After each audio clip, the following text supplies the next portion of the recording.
Hello there, ladies and gentlemen, and welcome to another episode of CookieCast. Today on CookieCast is the football podcast. We're talking football, which might surprise you. No, seriously, we're talking football. International break coming up, but it does mean we're talking about international football. If that's your thing, then stay tuned. Before we get started, please do consider like, share, subscribe and comment. Leave a review where you can leave a review. And obviously it's super important one there is share the podcast around. If you know someone who's into football, send them this podcast. Simple as that. Right, let's get started. Here we go. This is CookieCast, football podcast.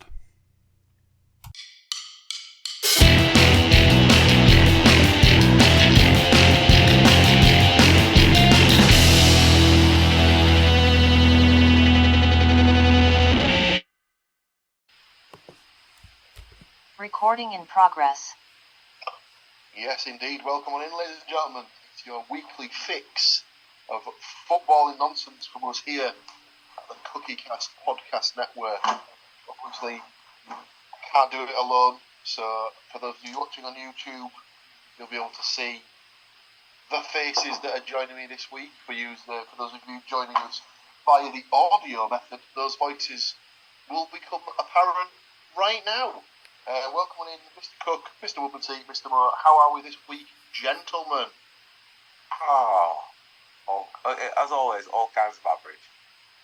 Well, you couldn't really get down or up this week because you had. We'll come to that, I'm sure. Sort of. Well, yeah. So, we just the three games to cover from last week's predictions, and then I believe there's something that might be brought up from one of ours perspective that may involve a little bit of discussion. But we'll come to that when we come to it.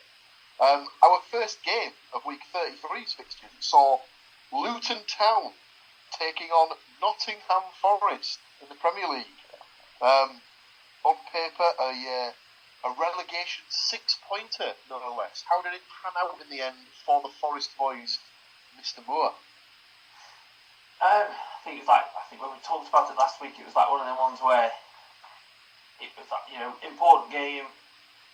Everybody talked about how it's difficult to go to Luton, obviously the shitty little ground that it is. The fact that you have to go through the Domino's entrance, which I shared with all of you as well. That's where you get your free Domino's, isn't it? For turning up. That would be the only reason why I would go to that ground. I noticed how Forest kind of stealthily slipped that into their feed through the day. And they did it twice. I'm not sure whether the picture's still on their actual Instagram page of the Domino's entrance to Luton. But yeah, so obviously 3 o'clock on a Saturday kickoff, very rare. Yet that's what we got. So that means we got to listen to the dulcet tones of Paul Merson commentating on it on Gillette Soccer Special, which he then proceeded to declare that Forest dominated the game by the sound of it. Seemed to kind of have good control of it and kept hold of the ball. I think Ross Barkley was the biggest threat to Forest. I think he had a good few shots on goal. But Forest managed to hold up against it, and then 6 minutes before half time took the lead. Nice flowing move. Gibbs White crosses it in. Chris Wood tucks it into the back of the net. Nice, kind of excellent. That's just what you want just before half time. Go in, get yourself settled down, and start again in the second half. And I think I've spoken about this several times over this season. Is Forest, it's not even an inability to, if you got your foot on the neck, just finish it. Don't kind of let up.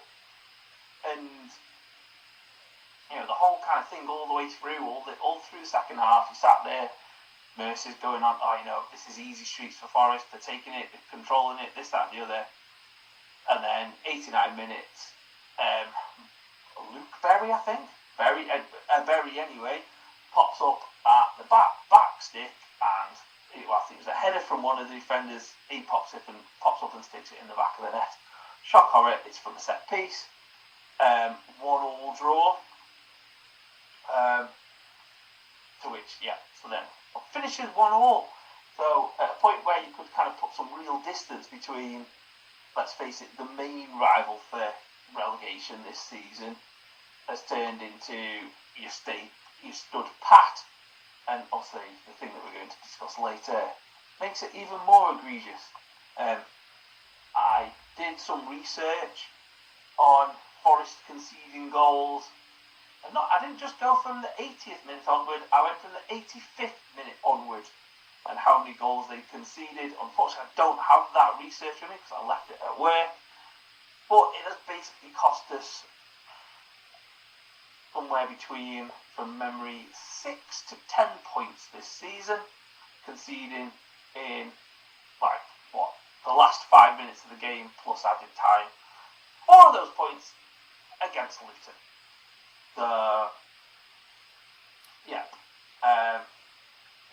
Not great.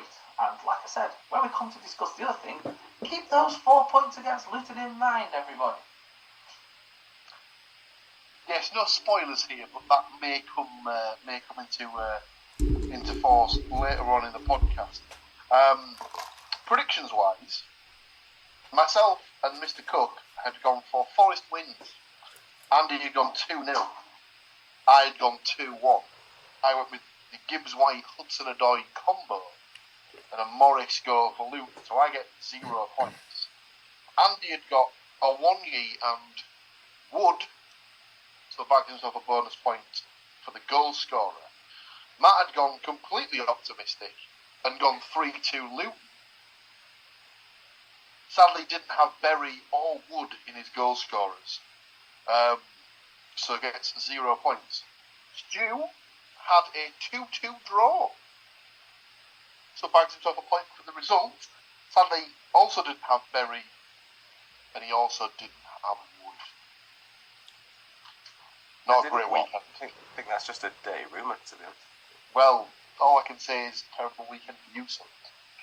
We move on to, speaking of terrible weekends, takes us to Middlesbrough versus Blackburn Rovers, where I didn't even bother to watch the extended highlights of this one to get a flavour of the game. You may understand why when I tell you that it finished 0-0. So I got all of the information I needed from the 1 minute and 50 second long clips Sky Sports app very handily provided to me. Looked like it was a game of not very many chances. The best of those did seem to fall to the Borough. From what I can remember, there was 2 rather good chances that on another day might have been buried by the respective people. The first one was a clip back from Luke Ayling that managed to work his way to the back post, and Marcus Spores got something on it, but managed to put it back across the face of goal as opposed to sort of getting it on target. And the second one was a chance for Sammy Silvera. I can't remember who it was. It might have even been Ayling again who had the initial shot that cannoned back off the bar. 2 Borough players got in the way of each other. One of them tried to control it, and Silvera completely fresh air shot it. The chance. So the game panned out to a rather dull 0-0 draw. Doesn't do much for Borough's slender hopes of the playoffs, and doesn't do much to quell the relegation fears that Blackburn find themselves in currently. Not only that, didn't really do much for the podcast, as we all had varying degrees of Middlesbrough win. Me and Andy had both gone 2-0. Stuart had gone 1-0. Matt had gone 2-1. So yeah, no points across the board there. And our third and final game of week 33 saw Andy's adopted team of Manchester City taking on Newcastle United in the quarter-finals of the FA Cup. And all I'll say is, happy anniversary, fellas. It's that time of the year where we all celebrate. It is now official 69 years since the black and white barcodes last lifted a piece of silverware, and long may it continue. Can we see if we can get to triple digits? It's like Easter. It never happens the same time every year, but it happens every year. You can't quite plan things around it, but it's almost like always the welcome. Easter. It's like the Easter of football, isn't it? Because it's never the same time of year, but you know that it's coming. So yes, it's cleansing for everybody. Sadly, Newcastle were unable to overcome their Manchester rivals. Manchester City running out 2-0. I saw the first goal. I didn't see the second, but I have it on good authority that both were horrendous deflections. So Newcastle pretty much enabling their own downfall by not defending the ball. The part, I believe it was the first half that I saw. Yeah, it was all Man City. There was a couple of chances that Newcastle had, but I can't remember there being much in the way of Newcastle being in the game at any point, shall we say. 2 goals for Bernardo Silva. Again, there was some slight deflections taking place and whatnot, but they do go down as Bernardo Silva goals. So, from a podcast perspective, everyone picked up points on this as we all had Manchester City wins. Matt had gone 2-1, Haaland, Foden and Isak. Stuart gone 3-1, Foden, Haaland, De Bruyne and Gordon. Myself and Andy both had 2-0 Manchester City. So bag ourselves 2 points for the correct scoreline. Sadly, neither of us had Bernardo Silva to score, so we just get 2 points for the result. So, what that means for the week: 3 games, 1 point for Mr. Moore. 3 games, 2 points for myself and Mr. Woodmansey. Winning the week: 3 games, 3 points for Mr. Andrew Cook. Well done to you, sir. So, that's week 33. Done and dusted. Nice little bow on it. But, before we get to week 34 and its international flavour, there came some news, I believe on Monday? Yeah, Monday. News was released by the Premier League that they had finished their investigation into the Profit and Sustainability Regulations, PSR, I think. Independent committee had finished their hearing, so there was a 2-day hearing on the 5th and 6th of March, I think. And the upshot is that, much like Everton, Nottingham Forest find themselves on the end of a points deduction. Now, obviously, the Everton one was 10 points, which was initially given out, but then later reduced to 6 upon appeal. Nottingham Forest found themselves deducted 4 points. So now, sadly, find themselves in the relegation zone. As Matt was saying earlier, those 4 points have dropped against Luton, proving rather costly at the moment. I imagine you have thoughts and would potentially like to air those thoughts right now.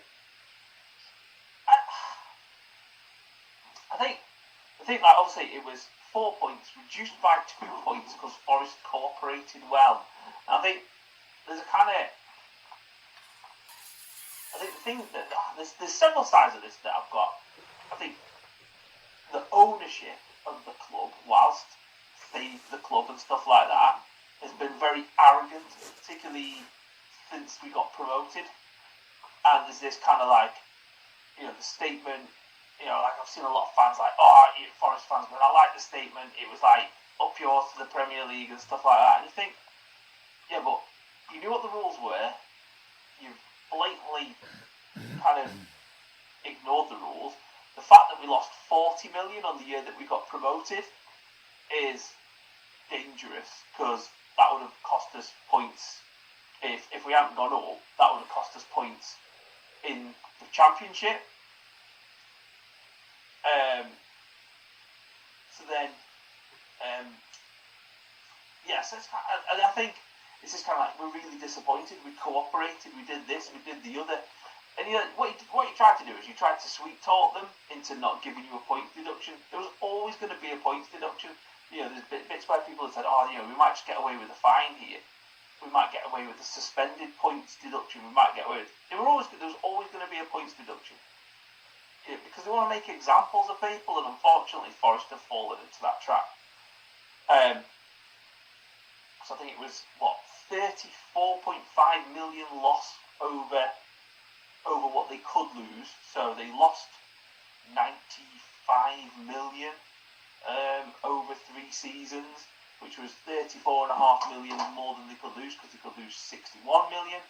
That is compared, and I think there's the other side of it is, at what point are we going to realise that this isn't a fair competition as well? Because if Forest can lose, Forest get promoted, they could have lost. They can lose a total of 61 million. It's the same for your 2 clubs. If you were to go up, you then got to compete with teams that have got a possible 105 million loss.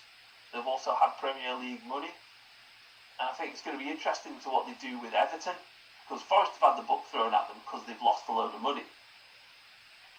But at what point are we going to point to Everton and go, but you've managed to do it 2 years on the bounce with getting over £100 million from the Premier League, plus anything else that comes in there, and you're still not doing anything about it, and you haven't sold any, they sold Richarlison, you haven't sold anybody else, and I think that's a kind of thing to look at it. Looking back at Forest, and I think I've always been the one who's the pessimistic side of the Forest fan, and I've always think I've been realistic. It's either gross incompetence or it's belligerence that have left us in this position. And I think part of it is a combination of the two. You've got, I think we talked about it, you've got the 3 setups. You've got the owner and his son buying players, Jesse Lingard, for example. You've got a sporting director and that tree of it, where they're buying in players. And then you've got the manager having a say as well. But, and that led to kind of things like John Joe Shelby being bought in the Christmas thing. That was apparently a Cooper buy. I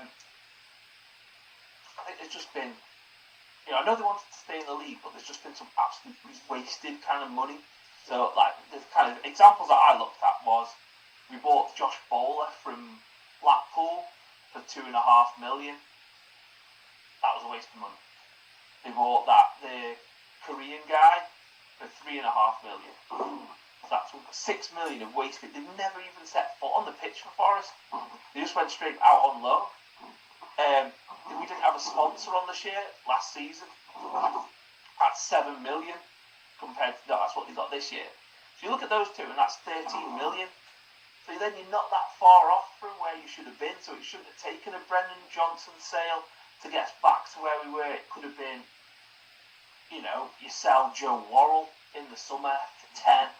You sell somebody else for, 3. You can sell 3 fringe players for a total of 20 million that gets you under that barrier, because you haven't wasted that extra money. We could litigate the Lingard signing.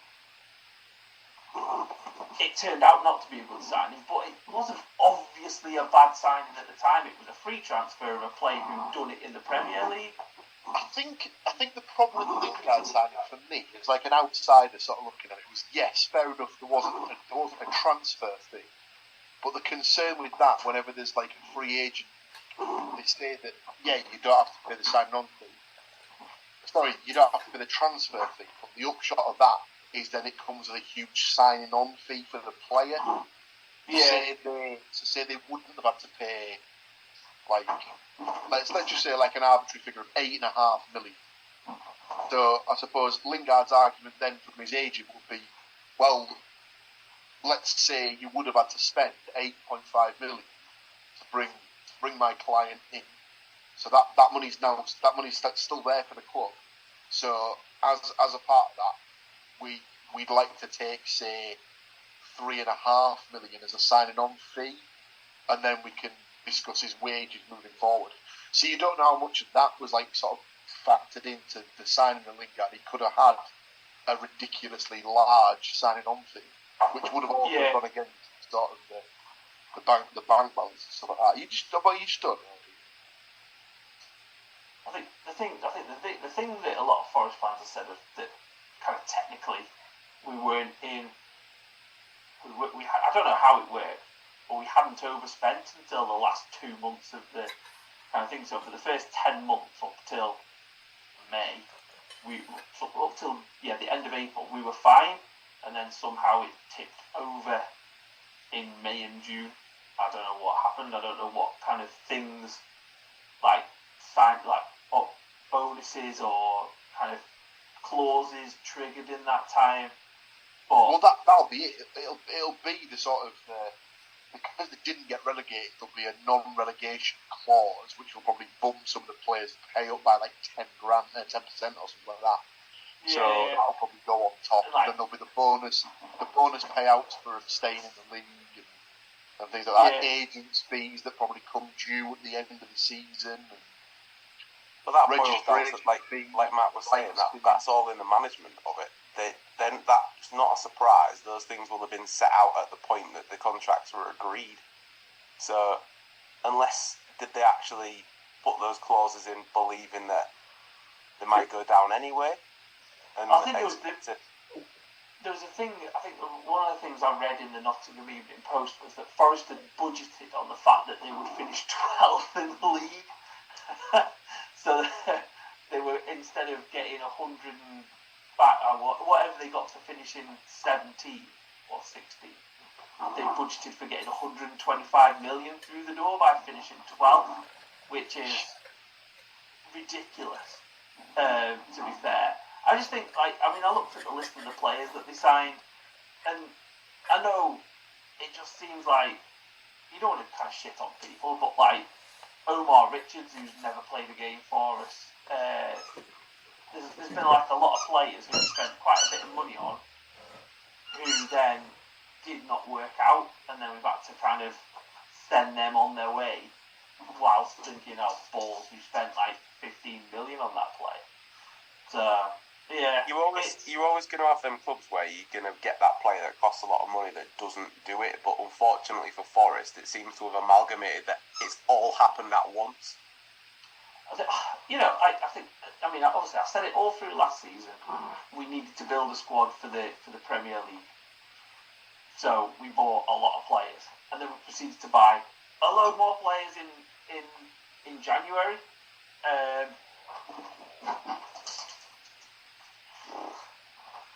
I just hope that they've learned a lesson. I'm very concerned they haven't. would be my kind of thing, and that we're going to be back having the same discussion this time next year. But yeah, what I hope they do is I hope that they've not shown any, but I hope there's a little bit of kind of showing some remorse, and like an element of not putting the fans through it anymore. It's been bad enough kind of sitting there waiting for it, and bad enough this kind of absolute shit show of a season that we've had so far, to then go, right, we're going to appeal it as well now. And I just think, take 4 points, think, right, that's fine, we'll come back in, at the end after the international break, hopefully these injuries will have cleared up, and we can just go and do the business. Realistically, there's probably like 4, maybe 5 games that we can win in there. We've got Sheffield United, we've got Burnley, we've got Everton, we've got Wolves and Crystal Palace and Fulham. Within there should be games that we can win, and then it's academic, and then you can stick your 2 fingers up at the Premier League at the end of the season when we're still in the league, as opposed to playing this game where I think at some point they'll go, stop appealing, you knew what you did was wrong. The John O money can go to next year's financial fair play, and up yours. Yes, it's certainly something that we'll have to keep an eye on, as, like you say, with the appeal, it's definitely not over. So, keeping that in mind, what we're going to do is we'll cut ourselves off, we'll take a little break, We'll come back. We might discuss it again on the other side of the break. Obviously, it won't mean anything to you because it'll just carry on your feed. But we will be getting to the England fixtures that are due this week, as none of our teams will be playing due to the international break. So don't go anywhere. We'll be right back after this very short.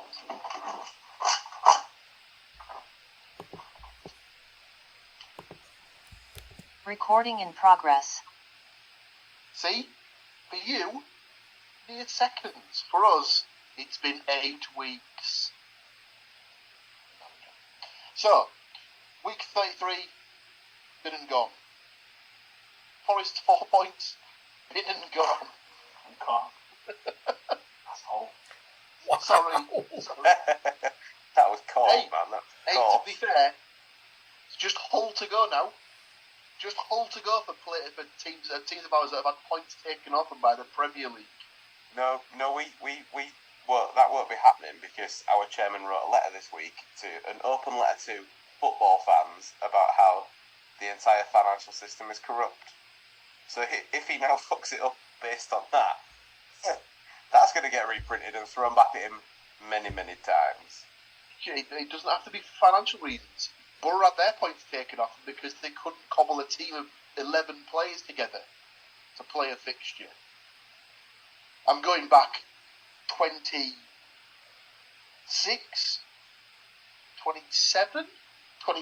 years to 1997. Surely the manager could have just found like 8 of his mates or something. So we said this at the time. They were like, so in hindsight, if they'd have just literally played the tea lady, the kit man, the kit man's dog, and anyone else who was connected with the club, just register them as a player and get them on the pitch, it would have been better for them than just not fulfilling the fixture.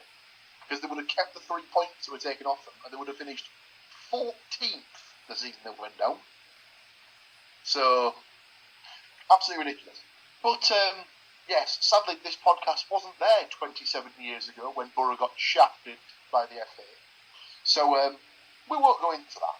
So, as we said, week 34. No club fixtures for any of us as it's the international break. So instead, we'll turn our head to the England games that are being played. Now, no competitive fixtures here. These are both 2 friendlies. The first of which is England versus Brazil, which I'm just double checking. Are either of these at Wembley, or are they both at Wembley? I think they're both at Wembley, I think. I don't really know why my voice went so high. But the ones after the season, the friendlies that lead up to the Euros, is it? They're out and about. There's one this way. Yeah, have they got one at? Is it one at Sunderland, or is it actually at St James's? Well, I wasn't going to say it, but you said it now. Yeah, it's at St James's Park. Yeah. Terrible taste in the mouth.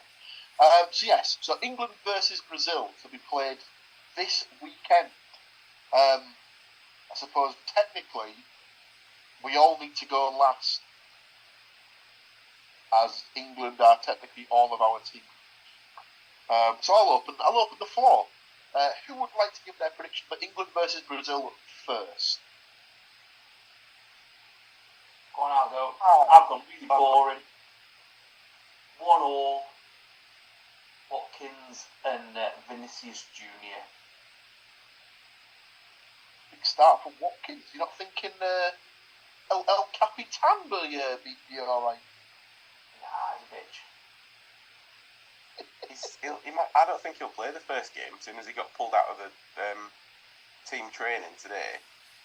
Again, not to date it too much, but he's only really got the potential of 2 full days before the game. I think he'll play, but not until the second. Or if he does, it'll be as a subs performance, I think, personally. Interesting. I think he plays. I think he starts. I think he scores. 2-2, England-Brazil. I've gone for Kane and Palmer. Score for England. Martinelli and Vinicius Jr. for Brazil.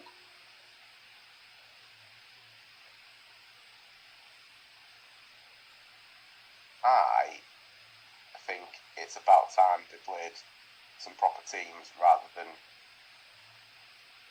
the six-a-side team from the pub that they have been playing in qualifying for year after year after year.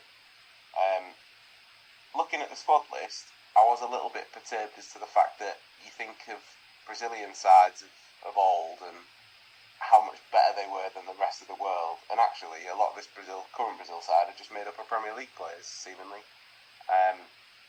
So whilst I think that would probably lend to probably more in England's favour in that regard, I've still got us down as England 0, Brazil 2,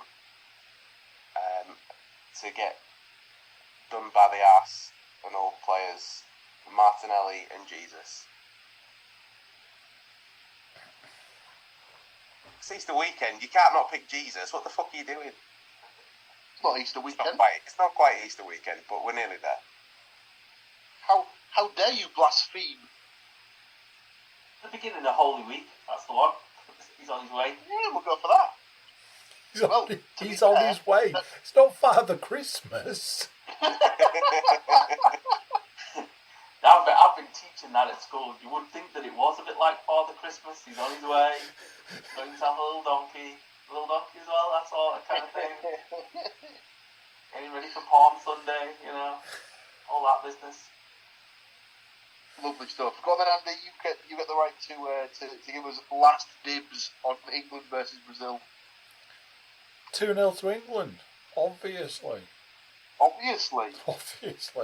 I've got Tony and Saka. Tony, God, what are the odds? No, I'm asking Ivan. Ivan, if you can let us know, mate, what you got with the bookies. That'd be nice. Speaking of odds, I haven't done any odds for the games this week on the basis that you could get England-Brazil odds, but you can't currently get England-Belgium odds. Yeah, there's something strange about that. I think it's basically there's something weird. Like if there's another game scheduled for some reason, they don't put any further fixtures on from an international perspective, which just seems baffling. Just before we go on, it's because they won't put a first goal scorer market out after the first game, just in case all of them get absolutely nailed. Yeah, that's a good point. Just before we move on, did I say something before we started recording about Saka potentially also injured alongside Kane? There's been some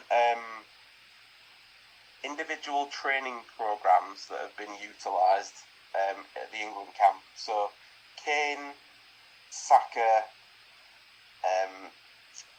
Jordan Henderson. I mean, nobody cares about that one. But I think there was somebody else as well, but it wasn't a striker. I think 4 players had been. I was about to say pulled off on their own, but you know what I mean. Wasn't there? But so it's not Jesus' birthday; it's their birthday. I know it's not Jesus' birthday on Easter. Hey, Palm Sunday has a whole different meaning right now. Oh, good Lord! And it was a nice run we've had. 5, 6 years. Which means our second and last game of week 34 is, as we said before, England versus Belgium. Andy, as you were last to go last time, do you want to be first to go this time to get England-Belgium prediction? Another 2-0 to the England.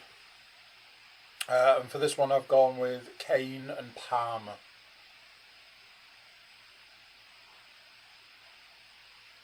Very nice. I've gone on a similar vein to how Mr. Woodmansey's gone for the first game. I've gone for Belgium to win this one. I've gone for 1-2. So I've gone for Saka to score for England, Lukaku and Doku to score for Belgium. Stu? Again, after the first, I don't think Kane will play the first game, but I do think he'll play this one. So I've got Kane to score in this game, and I've also got Doku to score, because he'll kick on, much like he did through the chest of the Liverpool player. Anyway, I've got 1-1.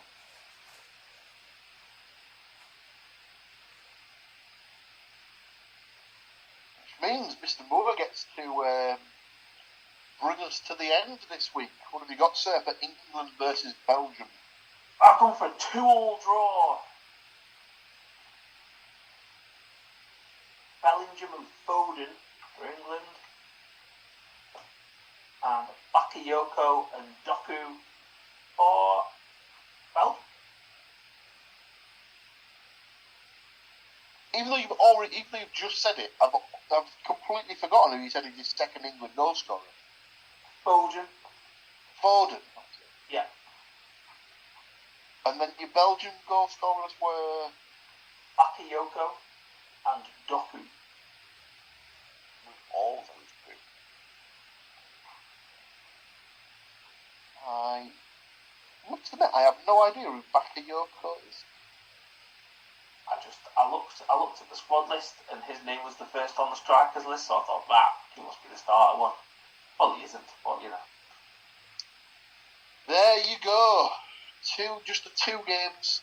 Sad times when it's international break week. Don't like it personally. Not a big fan. I mean, I say that. I might end up watching the games if I'm really, truly bored. But I'd much rather be watching club football. That brings us to the end. Unless you gents have got anything you want to bring up this week. Just very brief that my lot are away on a warm weather camp in Turkey, and have just they're away obviously minus all the players on international duty. So Seri, Philogene, Morton, Ohio, and Omo are not included, but all the rest of the squad went, along with 100 City supporters, 50 season ticket holders and their guests. And they've announced a game against international side Curacao. Apparently it's a Caribbean island. Caribbean champions in 2017. Nice. And that takes place on Thursday at 1 PM British time. So whilst they may be there for a bit of warm weather training, they're also going to get a game in as well. But how often do your club side get to play against a national side, even if they are a world footballing minnow, perhaps? But I did find out that they're managed by former Sunderland manager Dick Advocaat. Interesting. Bit of a random one. But yeah, that's they're doing all the PR stuff for it at the moment. Nothing particularly exciting to come up, apart from the fact that 50 season ticket holders got to take their guests, and I am very, very jealous. Well, I like how old Dick Advocaat's traded in Glasgow for a nice sunny climb to sail off into his retirement. Bless him. Apparently he came out of retirement in January, specially to take a job on a Caribbean island. What a heartache that must have been. Listen, the guy is clearly giving back to the football community. I'm pretty sure when he was actually Sunderland manager, he quit because he didn't feel like he could do it full time anymore. Strange that he doesn't want to be in Sunderland 24/7, but he wouldn't mind being on a Caribbean island. That is odd. I think. Why on earth not? It is just as sunny. The game on Thursday has been played in the Antalya Stadium in Turkey, so it's not like it might even be a slight bit cooler for them in Turkey than it is in their homeland. So not entirely sure. Quite possibly. With the sort of the all expenses paid nature of this tour, has he got some sort of hotel that he owns that he's put everyone up in, or does it not really go into that? So the players stay at it's like a sports complex thing, and all of the fans and some of the staff stay at it's called like Regal something complex. But yeah, they stay at a resort basically. I'm not sure if it's a resort that is owned by him.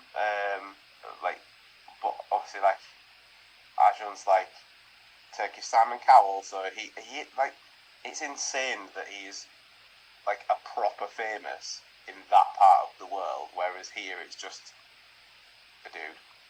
But yeah, he like, the fact that like film crews follow him around and stuff is just strange. So they flew out on the 18th of March, and the winners that have gone have, it says they will enjoy all-inclusive accommodation at the Kremlin Palace, which sounds proper swanky. I've just clicked on the website for it, and I'm a little bit scared about trying to find out the prices for it, because it does look a little bit poosh.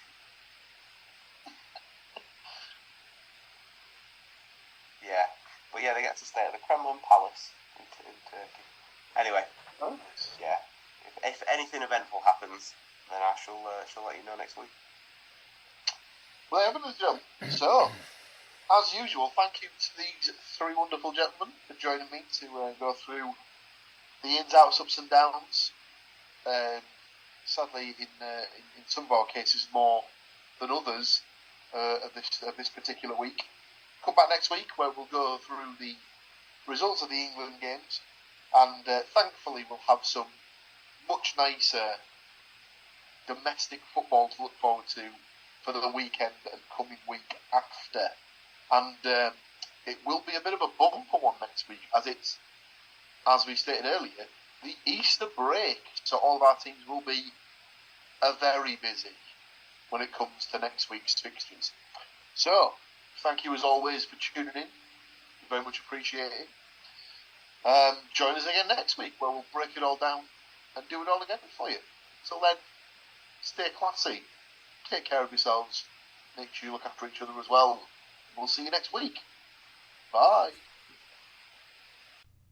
So there you go, what do you think to that? English football. Yeah. Thank you for watching. Thank you for listening. Thank you for being here. Before you go, please do consider like, share, subscribe and comment. Leave a review where you can leave a review. 5-star, obviously. And check out the website, thecookiecast.com. There we've got social media links and an email button, and that way you can get in touch with us. That's it for this one. Till next time, I'm going to say bye, and I'll see you then. Thank you for listening to these grumpy old men talk about football. If you've enjoyed this episode, please like, share and subscribe.